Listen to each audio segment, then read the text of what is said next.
Nous avons parlé à l'instant dans la table ronde de commerce international, à un moment très particulier, puisque cette semaine voit notamment la paralysie de l'organe d'appel de l'OMC et de l'organe d'appel du règlement des différends. À partir de là, nous avons envisagé l'avenir dans un contexte complètement renouvelé.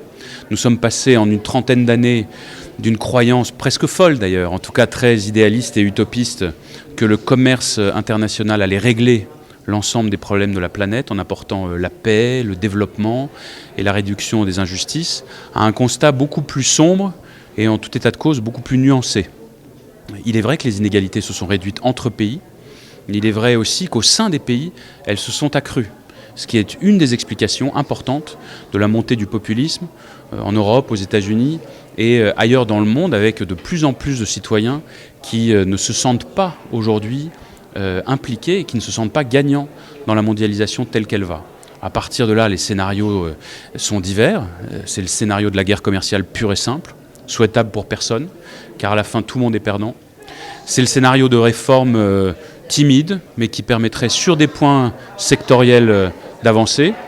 Et puis, il y a le scénario aussi dans lequel l'Union européenne est aujourd'hui engagée d'une refonte de nos mécanismes de commerce international, avec d'abord la mise en avant du Green New Deal et la volonté de mettre les sujets environnementaux, mais aussi les sujets de justice sociale et d'équité au cœur des discussions commerciales et de faire du commerce un outil pour faire progresser les discussions. L'Europe est en train de passer d'une approche qui était encore beaucoup trop inspirée par le passé et par les héritages historiques, à une approche de partenariat. Et à mon avis, c'est ça la clé. Les pays du Sud, aujourd'hui, pour beaucoup, sont impliqués dans des dynamiques de développement extrêmement impressionnantes. Et des pays, des régions entières, sont en train de connaître de nouvelles formes de croissance, avec des dizaines de millions de personnes qui sortent de la pauvreté, qui prennent leur destin en main, qui créent de la richesse, créent de nouvelles manières de produire. Et donc nous devons passer vraiment à une logique de partenariat, une logique d'égal à égal et une logique de long terme. Et un des mérites des dialogues atlantiques ici est aussi justement de permettre de discuter sur un pied d'égalité et d'envisager ensemble les problèmes que nous devrons affronter ensemble. Je pense qu'il y a besoin d'intégration régionale. D'abord des régions en elles-mêmes, qui ont besoin de se structurer.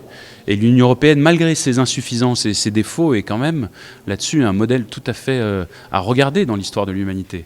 Mais il y a besoin aussi que les régions s'intègrent entre elles. Et moi, je crois beaucoup au partenariat avec l'Afrique du Nord, bien sûr, mais aussi avec l'Afrique dans son ensemble, justement parce qu'il y a des défis communs. Il y a des défis environnementaux, des défis sociaux, des défis migratoires. Et nos pays, soit les affrontent ensemble et réussiront à construire des choses et des solutions intéressantes, soit chacun joue pour soi. Dans ce cas-là, les scénarios seront beaucoup plus néfastes. Ça fait 10 ans qu'on a des politiques monétaires, de taux d'intérêt très bas et aussi de liquidité par tout le monde. Et naturellement, ça commence à montrer aussi le système commence à montrer des points de vulnérabilité. La question toujours c'est regarder quels sont les points de vulnérabilité au système financier qui posent des risques et prendre des actions, particulièrement de politique macro-prudentielle, pour éviter que les risques se montent et deviennent une crise financière très lourde. La dette des entreprises non financières est un endroit que nous devons regarder très prochement. Aussi, le fait que les investisseurs institutionnels ont pris beaucoup de risques parce qu'ils ont le défi de trouver des applications avec le rendement nécessaire pour être compatible avec les liabilities, avec ce passif. Mais il y a une question qui a besoin d'être observée, qui c'est le marché de attacadiste, de repo, de négociation de papier, de papier du gouvernement américain dans le système financier non bancaire. Parce que ça a cru depuis la crise financière globale. Et il faut de renforcer la liquidité parce que les banques traditionnelles ne sont pas capables aujourd'hui de faire face à cette nécessité. Alors, il faut que le Federal Reserve Bank fasse une révision de ces